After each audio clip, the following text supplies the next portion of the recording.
En le bossant correctement, ça a été une déconstruction du rôle de patron. Le lean, c'est apprendre, enfin, accepter l'idée qu'un dirigeant ne sait pas tout.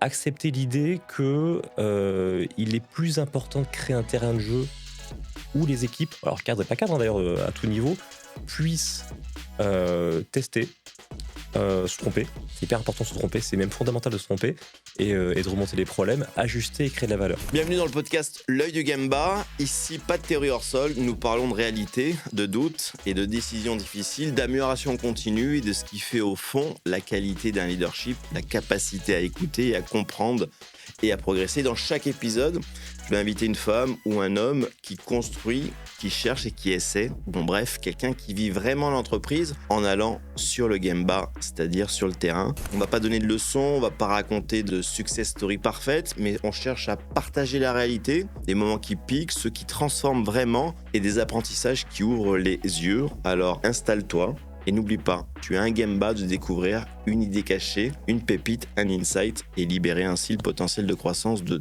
ton entreprise. Et bonjour à tous, bienvenue pour une nouvelle série d'épisodes où on va mettre en avant des praticiens lean. Salut Alex. Salut Christophe. Comment vas-tu ? Ça va bien, pour un 9h du matin, ça va bien. Bon, donc le café est là. Le café là, on est bon. On est parti, ouais, une nouvelle série. Mon intention, c'est de mettre en avant des personnes qui s'intéressent à l'approche de Toyota, qui est pratique. On se connaît depuis, on va dire, les 5-6 ans. J'ai regardé hier un peu ton CV, ton profil sur LinkedIn. J'ai l'impression quand même que le monde de l'automobile, ça te connaît. Un tout petit peu, ouais. Un tout petit peu, que tu es passionné par ça. Tu as passé un peu toutes les phases, hein, vendeur, directeur, et aujourd'hui entrepreneur. Est-ce que j'ai le droit de dire qu'aujourd'hui tu es un entrepreneur dans le monde de l'auto et qui commence et qui pratique le lean ? T'as le droit de le dire, ouais. T'as le droit de dire que je suis un bébé de l'automobile, j'ai grandi dedans. J'ai été vendeur, chef des ventes, directeur commercial, directeur de site, directeur de pôle. J'ai occupé toutes ces fonctions-là pendant 15 ans. Je me suis régalé là-dedans pendant 15 ans. J'ai beaucoup, beaucoup appris. On s'est rencontrés dans le monde des concessions auto. C'est là où j'ai découvert le lean, on pourra revenir dessus. Et après ces 15 ans d'expérience auto en concession, j'ai eu envie de créer mon propre cadre de jeu avec Twice Auto, mon réseau d'agences auto aujourd'hui, pour pouvoir concilier ma passion de l'auto, ma passion de l'entrepreneuriat et mon goût pour le lean management. Ok, tu es entrepreneur, tu montes Twice Auto. Pourquoi ? Est-ce que tu ressens qu'il y a un manque ? Tu ressens qu'il y a un truc qui te plaît pas ? Tu as envie d'aller plus loin ? Tu poses la question autour du lean ou autour de l'entrepreneuriat ? Non, dans un premier temps. D'un point de vue entrepreneur, il y a un vide dans le monde de la transaction entre particuliers. Et ça fait 10, 15, 20, 30 ans que le monde des agences immobilières existe. Et il existait pas grand-chose pour la vente de voitures entre particuliers. Donc ce marché-là de la vente entre particuliers par agence automobile, elle existe depuis une dizaine d'années. Et je trouvais que ce marché-là, par rapport au monde des concessions auto, était encore très peu mature. Il y avait encore un terrain de jeu immense à défricher et à construire. Et il n'y avait pas encore de réseau construit autour d'un patron qui vient du monde des concessions auto, et encore moins autour d'une appétence autour du lean. Donc je me suis dit, il y a un terrain de jeu à explorer, feu, on y va, quoi. Ok, si tu devais... alors moi, je suis client. Je vais pouvoir partager C'est vrai que tu as été client, ouais. mon expérience. Mais si tu devais finalement, en 3-4 mots, dire qu'est-ce qui te différencie d'une agence traditionnelle ?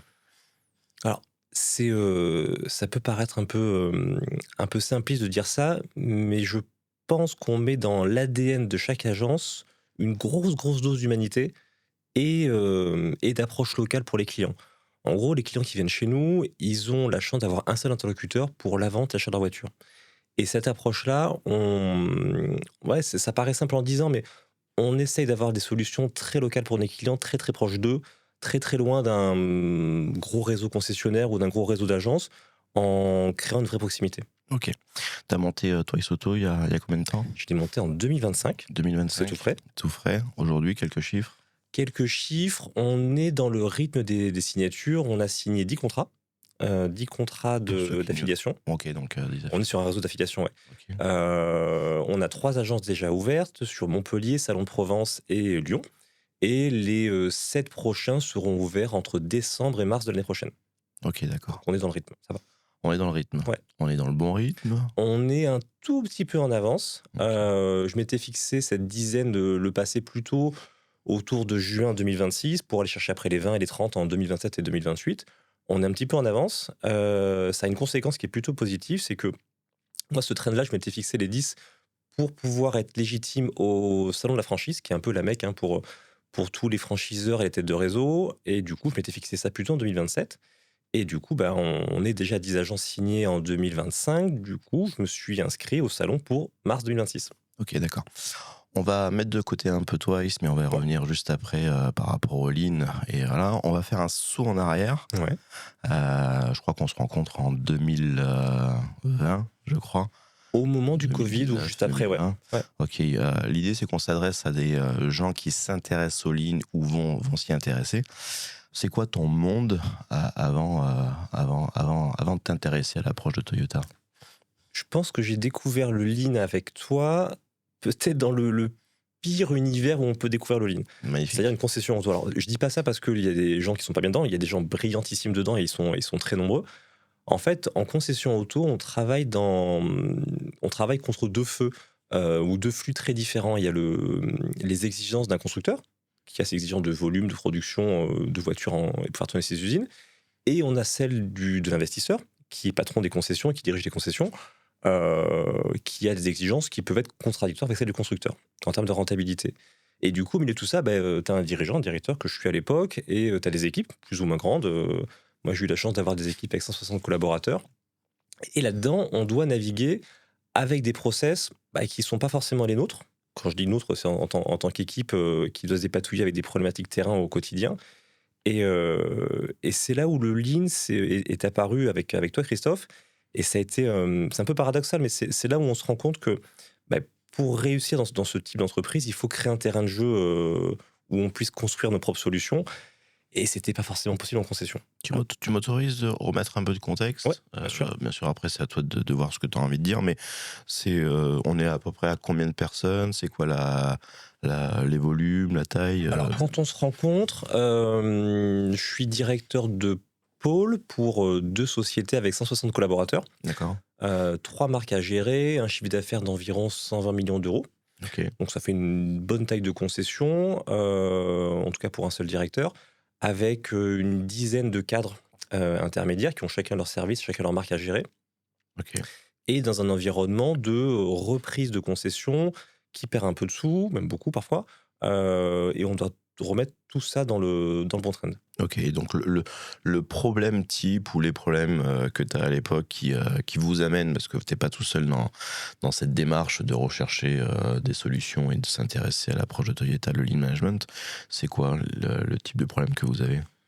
C'est des problèmes. La question, elle est pas simple parce qu'elle est large. Il y a des parties confidentielles dont on ne pourra pas forcément parler aujourd'hui, mais il y a des vrais sujets d'organisation du flux. Ok. 160 collaborateurs, déjà, c'est pas rien à gérer au quotidien, mais c'est aussi le flux client qui va en face. Tu prends un service après-vente où tout est démesuré. Là où une concession traditionnelle reçoit peut-être 10, 15, une quinzaine de clients par jour, le matin entre 8h et 9h, dans ce type de concession, on reçoit entre 35, 45, 70, 80, 90 clients par jour. Et là, ça change tout. Ça change tout sur les flux parking, ça change tout sur les flux téléphoniques, ça change tout sur les flux réception pour les mécaniciens, pour la logistique. Et ça, c'était un point d'entrée qu'on a eu ensemble sur le parcours client côté après-vente.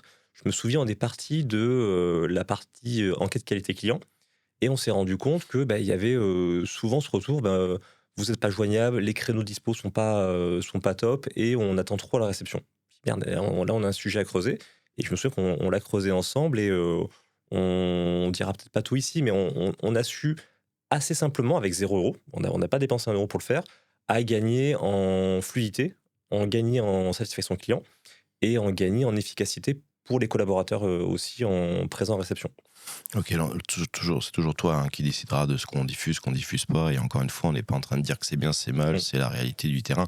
Moi, je me rappelle d'une anecdote où on regardait finalement les statistiques, les avis, mais c'est vrai qu'on cherchait à avoir des bons avis parce qu'il y a tout un système derrière de primes, etc., conditionné. Et je t'avais dit, est-ce que réellement double clic sur l'avis et est-ce qu'on parle avec la personne pour savoir concrètement, on cherche pas le 8, le 9, le 10, on cherche à comprendre et à apprendre. Et je crois que ça a été un des premiers points de pivot que vous avez eu en termes de satisfaction client, quoi. T'as ce point de pivot qui est pas forcément simple parce qu'on a une course, effectivement, tu le parlais, aux primes qualité. Et ces primes qualité dépendent de la note que les clients nous mettent sur une enquête qualité. Et il y a deux façons de le faire. Il y a le collaborateur en fin de réception client qui vous dit: monsieur, il faut mettre une bonne note parce que c'est important pour moi, etc. Bon, ça marche, ça marche pas. Qu'on a dans beaucoup de domaines. Bien sûr. Qu'on a dans beaucoup de domaines. On marche à l'empathie qu'on peut générer. Et il y a la démarche qu'on essaie de faire ensemble, c'est OK, qu'est-ce qui est à conserver qui marche bien. Ça, c'est important de le structurer, le dupliquer, le mettre en avant. Et surtout, c'était quoi les points bloquants sur les clients? C'était quoi vos points bloquants en arrivant chez nous? Qu'est-ce qui vous a mis un doute? Qu'est-ce qui vous a embêté? Et sur quoi on pourrait s'améliorer? Et souvent, un collaborateur, quand on lui demande d'aller chercher des bonnes notes, souvent, il met sous le tapis ces sujets-là pour aller chercher la bonne note avant tout. Et du coup, ces problèmes-là, on les voit pas. On les voit pas, on les creuse pas et on cherche pas de solution. Et du coup, ce truc-là est un peu mortifère comme fonctionnement. Et avec ta venue, on a pu creuser, relever certains sujets, notamment par rapport au délai de réponse au téléphone, par rapport à notre capacité à mettre des créneaux de rendez-vous plus cohérents pour nos clients. Et voilà, et ça a eu un retentissement à court terme, moyen terme aussi, sur la partie qualité client. Chose que je vois aujourd'hui que tu fais tout naturellement. J'étais la semaine dernière, il y a 15 jours, avec toi et Joël. Non, Jonathan. Jonathan, ouais. Jonathan, et je voyais au mur l'analyse des retours clients, des verbatims. Est-ce que tu peux dire qu'aujourd'hui, c'est quelque chose que tu fais, alors je veux dire naturellement, il n'y a pas de bien ou de mal, c'est que vous faites régulièrement? Ça, c'est un truc où les équipes qui ont commencé à travailler avec moi ont commencé à prendre peur un peu au début. Chaque mur a des tableaux. A des tableaux, alors blancs, ça c'est à cause de toi, Christophe. C'est un peu à cause de toi. Et ces murs-là, j'essaie de rendre visible tout ce qui est important pour la boîte. Et le point d'entrée de tout, même quand on débute, même quand on a 1, 2, 3 avis, c'est mettre en avant ses premiers avis clients. Les mettre en avant, c'est un sujet. Et c'est se poser avec Jonathan, le dirigeant de l'agence de Montpellier, sur qu'est-ce qui marche bien et qu'est-ce qu'on peut améliorer. Et ça, c'était un des premiers trucs mis au mur dans l'agence. Ok, d'accord. On est encore quelques années en arrière. Tu découvres le Lean, l'approche de Toyota. Pour celles et ceux qui nous écoutent, c'est quoi ta définition à toi? Ma définition à moi, alors j'en avais une avant qu'on se rencontre, avant de découvrir le Lean correctement, c'était du cost killing, c'était de l'efficience opérationnelle, c'était faire travailler plus, gagner plus. C'était vraiment cette logique un peu qu'on a parfois, qu'on peut entendre dans certains critiques du Lean. En le bossant correctement, ça a été une déconstruction du rôle de patron. Le Lean, c'est apprendre, accepter l'idée qu'un dirigeant ne sait pas tout. Accepter l'idée que il est plus important de créer un terrain de jeu où les équipes, alors cadre et pas cadre d'ailleurs, à tout niveau, puissent tester, se tromper. C'est hyper important de se tromper, c'est même fondamental de se tromper et de remonter les problèmes, ajuster et créer de la valeur. Ça paraît tout bête quand on dit ça, ça fait un peu satellisé, mais quand tu réussis en tant que dirigeant à créer ce cadre-là et que tu vois tes cadres chercher les problèmes, que tu vois les équipes proposer des solutions et que ça marche plutôt bien et en confiance, t'as réussi. T'as réussi. Et pour moi, le Lean, c'est un peu ça, c'est créer ce terrain de jeu où tout le monde peut bosser correctement. Tu dis créer un terrain de jeu dans le Lean, et c'est le nom de mon média, Time to Gemba. Gemba, là où la valeur se crée. Est-ce que tu as des choses à raconter sur cette notion de Gemba, terrain? J'en ai plein à raconter. Déjà, structurellement, mon bureau est dans une agence. Ok. C'était pour moi indispensable d'être proche d'une agence, qui plus est une agence pilote, celle de Jonathan. Et mon bureau est collé au showroom client, est collé aux dirigeants d'agence.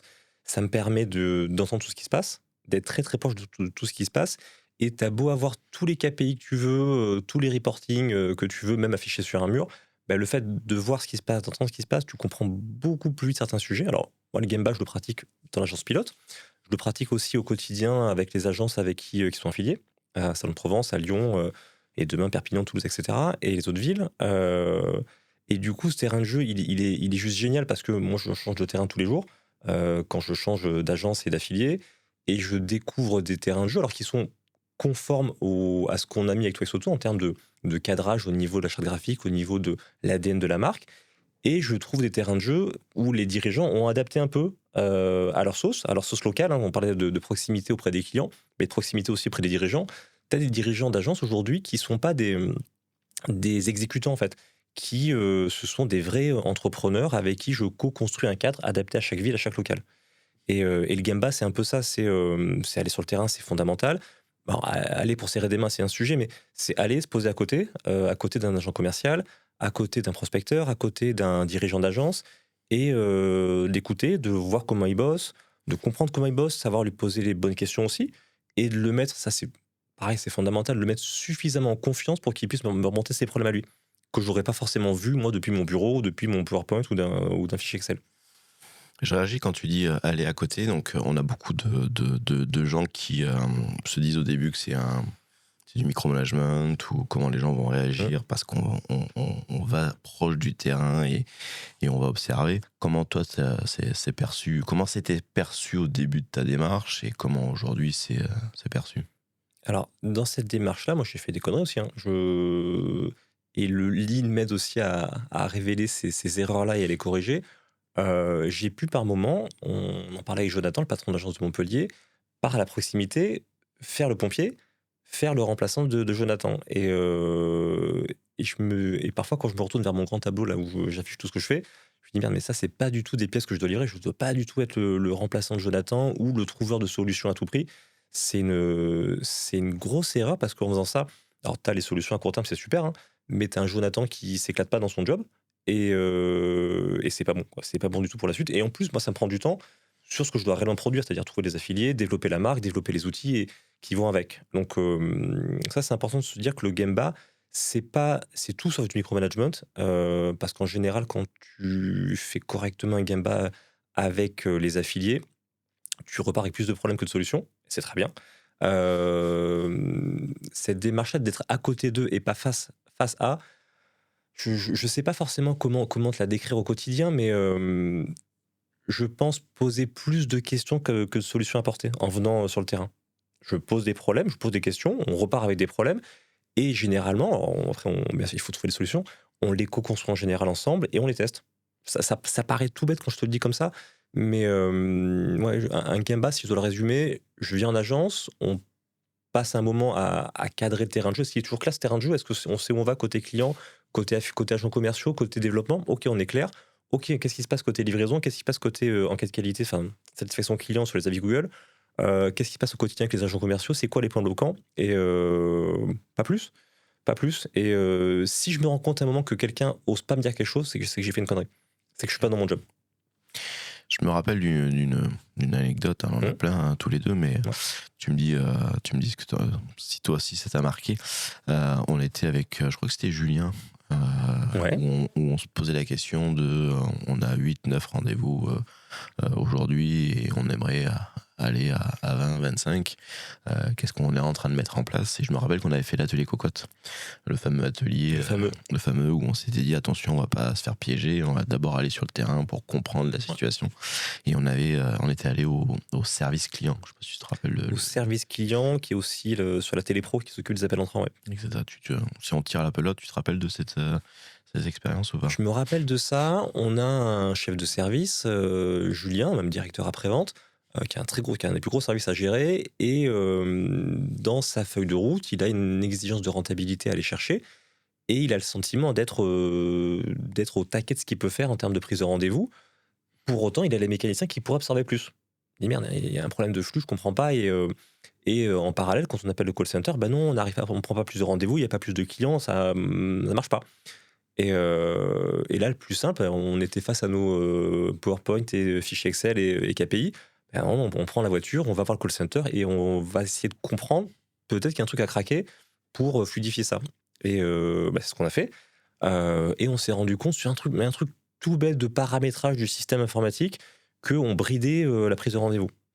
Alors, dit comme ça, parce qu'on en a plein d'anecdotes dans toutes les boîtes et vraiment, même dans la mienne, parce que ça pourrait être perçu comme c'est du bon sens, ou ah ouais, c'est rien. Mais ça s'est vraiment passé comme ça. C'est-à-dire qu'en creusant, en analysant, on s'est rendu compte que tu avais un script et on avait mis dans le script Ouais. je crois que c'était on peut pas prendre rendez-vous. C'était post-Covid, je crois. C'était post-Covid, il y avait une notion de délai incompressible pour prendre un rendez-vous, il y avait des critères qui avaient rien à faire là-dedans. Et alors, ouais, quand tu dis ça, ça paraît tout bête, mais pour arriver à trouver ce type de solution, dire qui coûte zéro, hein, on parle de 0 € là-dedans, il faut avoir créé ce terrain de jeu qui va bien. Et il faut qu'un Julien se mette en confiance pour dire Alexandre, je suis bloqué parce que je voudrais faire plus, mais j'y arrive pas, je comprends pas où est mon problème. Il faut que le call center se sente en confiance aussi pour dire j'ouvre mon système et je vous montre pourquoi, je vous montre comment je travaille. Et pour arriver à trouver ces solutions toutes bêtes, c'est un immense travail en amont, un peu de déconstruction du dirigeant contrôleur de tout. C'est exactement ça. Et ouais, ce travail-là, il est pas simple parce qu'on parle de grosses structures avec dans un réseau de concessions où le monde de la concession auto est très très très mature, parfois trop mature, mais avec un système très descendant, très hiérarchisé, très command and control, où je te dis quoi faire et tu me remontes de la data, avec beaucoup de temps passé à faire du reporting plus que sur le terrain. Et déconstruire ça pour trouver des solutions, ça prend pas mal de temps. Et voilà. Mais une fois que ce terrain de confiance il est créé, c'est top. C'est top parce que tu as un dirigeant qui s'éclate, qui trouve des solutions. Encore une fois, on parle de 0 € à chaque fois hein, dans Ouais, dans ces solutions. Je crois On qu'on parle avait, pas de on c'est avait, compliqué. on avait modifié le script. Je crois qu'on Ouais. avait vu que c'était comme ça, hein, mais tout le monde appelait au service marketing client. Donc il y avait des clients qui voulaient acheter mais qui ne pouvaient pas parce qu'on avait des campagnes de communication de marketing. Bref, c'est un des Gemba.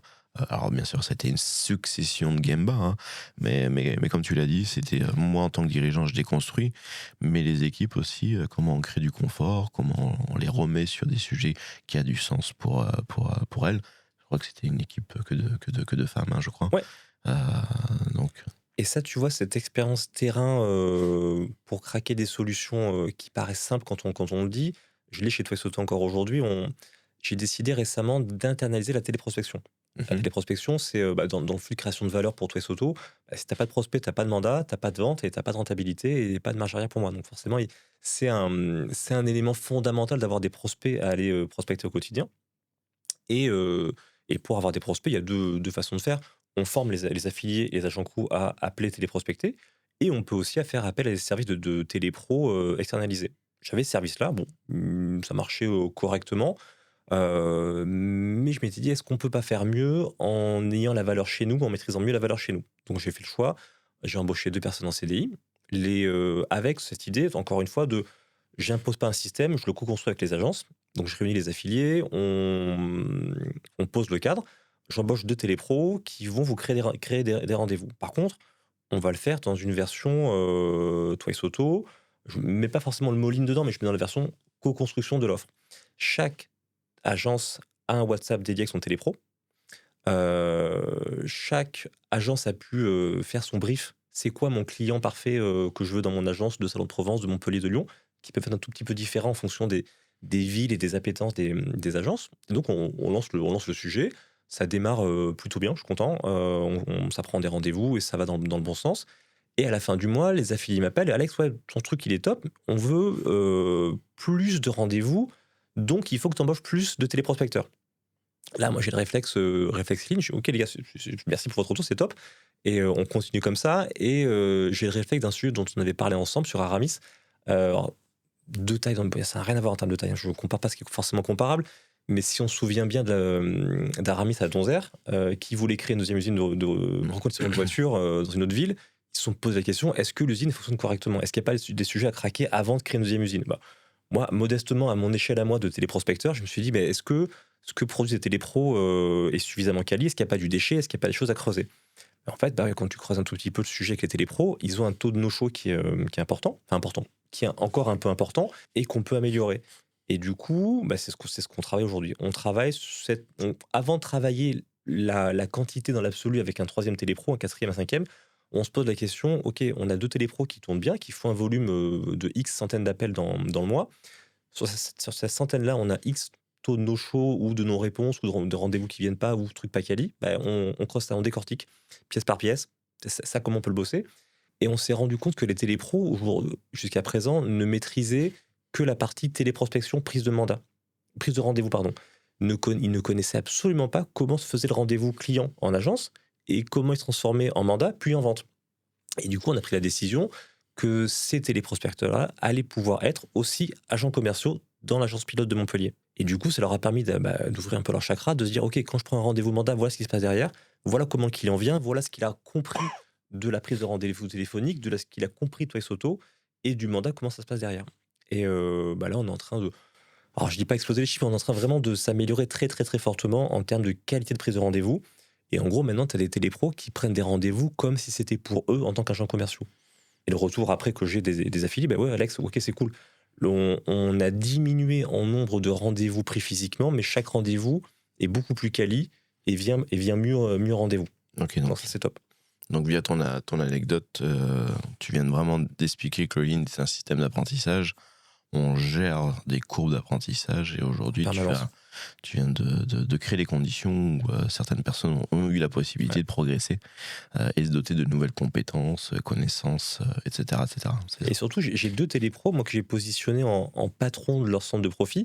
Les gars, vous avez des clients, ce sont vos affiliés, et à vous de créer une relation de confiance, c'est important. À vous de créer ce bon retour de feedback avec eux pour vous améliorer. Et surtout, je vous donne aussi les conditions matérielles et en formation et humaine pour que vous puissiez vous éclater là-dedans et construire une valeur que vous auriez peut-être pas forcément pu faire ailleurs. Donc moi je suis client de Twice Auto, Ouais. donc j'ai vendu ma voiture et j'en ai acheté une autre, une expérience d'achat comme je l'aime moi. C'est-à-dire que j'ai vraiment une belle personne qui a sondé mes besoins et j'ai tendance à dire je voulais pas galérer. Mon expérience, moi, alors pour celles et ceux qui me connaissent, c'est que moi, il y a des sujets sur lesquels j'ai pas envie de passer beaucoup de temps, de dépenser beaucoup de CPU. Et donc là, la voiture, ok, tu me la vends au meilleur prix. Voilà le type de voiture que j'ai envie d'avoir. Si je dois intervenir, n'hésite pas, mais par contre, vraiment, pas souvent, etc. Et ça s'est passé merveilleusement bien. Je suis hyper satisfait. Est-ce que ça fait partie du produit? C'est quelque chose que tu veux transmettre à tous tes affiliés et si oui, comment tu vas gérer quoi? Alors avec toi, Christophe, c'était un peu biaisé parce qu'on était en confiance tous les deux avant de bosser ensemble sur cette partie vente et achat de voiture. Mais c'est ce qu'on essaie d'inculquer en formation et tout au long de la vie des agences, c'est que notre force, c'est la proximité et c'est de créer une relation de confiance avec le vendeur et avec l'acheteur. Et ça, c'est pas toujours simple à exprimer. Ça se fait dans le temps, dans l'observation et dans l'observation des affiliés, des agents co et dans leur façon de procéder. Créer, encore, je parle de terrain de jeu souvent, mais c'est pareil pour les clients acheteurs et vendeurs, c'est que on crée un terrain de jeu où le client se sent à l'aise pour poser des questions ou pas de questions du tout. Dans ton cas, toi, tu voulais tu voulais avoir le moins d'infos possible sur la vie de la vente de ta voiture. Tu as des clients qui, eux, ont besoin d'avoir un retour d'infos tous les 3 jours, toutes les semaines, savoir combien il y a eu de mises en favori, combien il y a eu d'appels, combien il y a eu de négociations, etc. ou d'essais ou de demandes de rendez-vous. Donc, à nous nous adapter à chaque client par rapport à ça. Donc, je parle ça côté vendeur. Et côté acheteur, c'est pareil. Tu as des clients qui disent « Ok, Twice Auto, c'est un réseau d'agences, c'est pro, il y a une garantie d'annonce sur la voiture. Pas de question, j'y vais, je prends la voiture. » Donc, côté, j'achète comme une marketplace.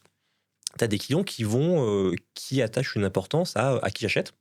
C'est quoi la vie de la voiture avant ? Vous êtes agent, mais c'est quoi vos garanties derrière ? C'est quoi votre réseau ? Et qui ont envie d'avoir un niveau de détail beaucoup plus important. Encore une fois, il n'y a pas de standard sur c'est quoi une bonne vente. Enfin, il n'y a pas de standard. En tout cas, il y a une exigence à avoir, c'est j'ai un client qui est content, qui a le sentiment d'avoir acheté au prix juste, avec un niveau de garantie professionnel. Et pareil, côté vendeur, j'ai un client qui a le sentiment d'avoir vendu vite et au bon prix, sans tracas. Ça, cette trame-là, elle est importante. On doit livrer ça à la fin. Après, il y a des chemins différents qu'on doit adapter. Encore une fois, le terrain est assez large pour qu'on puisse le faire comme il faut. Et j'essaie aussi de construire ce terrain de jeu avec des affiliés qui ont des tempéraments différents. Tu as des tempéraments parfois beaucoup plus volubiles, d'autres parfois moins. Et j'essaie de trouver, moi, la bonne façon de travailler pour que ces gens-là se sentent en confiance. Encore une fois, c'est une confiance qui se transmet auprès des clients derrière. cette notion de standard. C'est-à-dire que l'image que j'en ai d'un réseau, licence, franchise, marque, peu importe, c'est qu'est-ce qui est fixe, qu'est-ce qui est variable. C'est-à-dire, il faut à tout prix que je duplique ça dans mes agences parce que c'est important, mais qu'est-ce que je laisse comme liberté sur tel et tel sujet parce qu'il faut que ça épouse le territoire, les clients, etc., etc. Et tu vois, cette question sur les standards, j'ai un affilié, il se reconnaîtra, il vient du monde des concessions auto, et il me dit, Alex, il me faut des standards, parce que ça me rassure. Il me faut un cadre. Il me faut une trame d'exécution hyper figée sur c'est quoi un agent co, c'est quoi sa tenue, c'est quoi un showroom, c'est quoi une agence type. Je veux un cadre très très fixe que je puisse, dans ma tête, faire du copier-coller d'agence en agence. Je lui dis, bah, écoute, tu vas être déçu, parce que encore une fois, je vais créer un terrain suffisamment large pour que les standards s'imposent d'eux-mêmes. Et pour moi, le standard, c'est une notion, c'est quoi le meilleur geste pour faire une action. Point. Et un standard, c'est est-ce qu'il peut être duplicable partout? Pas forcément, pas toujours. Ça va dépendre de la taille des agences, ça va dépendre des affiliés, pas toujours. Par contre, cette notion, c'est quoi le meilleur geste pour une action définie? Donc livrer un client satisfait de la prestation qu'il a eue chez nous, ça c'est important. Et une fois qu'on s'est dit ça, ça peut être un peu déstabilisant pour les affiliés qui pourraient se dire, moi j'achète un cadre ultra défini et j'exécute et je coche des cases et c'est réglé. C'est l'image qu'on a C'est l'image qu'on peut avoir d'un réseau ultra verticalisé. Ben moi, c'est pas mon cas. En tout cas, j'essaie de garder cet ADN-là. Donc, c'est un peu déstabilisant par moment. Mais au bout du bout, je pense avoir raison, j'en sais rien. Mais en tout cas, je pense créer de la valeur par ce terrain suffisamment large pour que les standards s'imposent d'eux-mêmes. Et encore une fois, les standards, je les co-construis avec les gars, avec les affiliés, de façon adaptée à chaque agence. Et voilà. Moi, j'ai envie que les gens s'intéressent au lean management. Et je me pose toujours la question de quel bouquin je devrais offrir. Je crois qu'on a déjà eu cette conversation-là. On l'a eu, on m'a posé la question aussi régulièrement. Je crois que toi aussi, tu as offert J'ai offert des bouquins aussi. J'en ai pris quelques-uns là. Là, on ne s'est pas concerté avant, mais il y a 2 des bouquins que je recommande. Alors, le premier, je ne le connais pas. Mais Tu crois qu'ils vont te croire, les gens, qu'on ne s'est pas concerté? On ne s'est pas concerté. Je peux les regarder aussi. Learning to Scale, il est assez scolaire dans le bon sens du terme. C'est que pour un dirigeant, pour un chef de service, il permet de fixer un cadre. Et en gros, moi, si on devait rebosser ensemble de zéro, j'aurais certainement dû lire ce livre avant de bosser ensemble. Ça permet de partager un socle commun de vocabulaire et de compréhension du métier pour dire, OK, c'est bon, on est en phase et on peut bosser ensemble. Donc ce bouquin-là, moi, je le recommande pour appréhender le lean. Il est simple, il n'y a pas de vocabulaire compliqué. Il y a des exemples concrets. Je crois qu'il y a Rami Soto qui est dedans et il apporte une bonne lecture du lead, donc une lecture qui m'intéresse. Donc celui-là, il est très bien. Et pour l'entrepreneur en devenir, c'est celui-là que je recommande, The Goldmine. Il est top parce qu'il est écrit sous un format de récit. C'est écrit un récit lean. Et on y voit tout l'ascenseur émotionnel de l'entrepreneur, les hauts, les bas, et comment le lean a pu aider cet entrepreneur à lisser ses émotions dans le temps, à lisser sa production et à dormir un peu mieux, quoi. Voilà. C'est 2 bouquins que je recommande. Merci. Celui-ci, est-ce que tu l'as lu? Je ne l'ai pas lu. Je le connais pas. Tu connais pas? Non. Je le connais pas du tout. Je pense que tu vas me l'offrir. Non, c'est pas vrai. Vas-y, ouvre. Tu me parles de cuisine dedans? Ouais. Ça m'étonne pas. Parce qu'on est un peu dans le perso, mais... C'est quoi le dernier plat que t'as cuisiné, Alex? Alors, c'est pas une blague. J'ai fait un tataki de bœuf. Rigolez pas, c'est vrai. J'ai fait un tataki de bœuf samedi dernier. Je recevais des amis. On devait faire raclette. Je lui ai dit non, fuck la raclette, c'est bon, c'est bon. Et j'ai fait un tataki de bœuf. Et ce tataki de bœuf, ça me fait rigoler parce qu'on se connaît beaucoup avec Christophe et on est fan de bœuf et fan de tataki. Et on aurait pu se rencontrer dans un resto en fait à la base. Exact. Plus que dans une concession. Mais après, je te parlerai de mes projets en cours. Et voilà, donc c'est un tataki de bœuf. Est-ce que c'est un tataki de bœuf en mode conception, en mode prod? Là où je vais t'amener, c'est est-ce que tu vois de temps en temps des parallèles avec la cuisine et le monde de l'entrepreneuriat ou du management? Oui, parce que je suis c'est pas le bon terme, mais je suis vigilant. Est-ce que je fais le bon geste? Est-ce que le geste que je fais dans ma marinade, dans la prise dans la cuisson du bœuf en amont. Est-ce que le geste il est bon? Est-ce qu'il est efficace? Et est-ce que il va produire de la valeur derrière?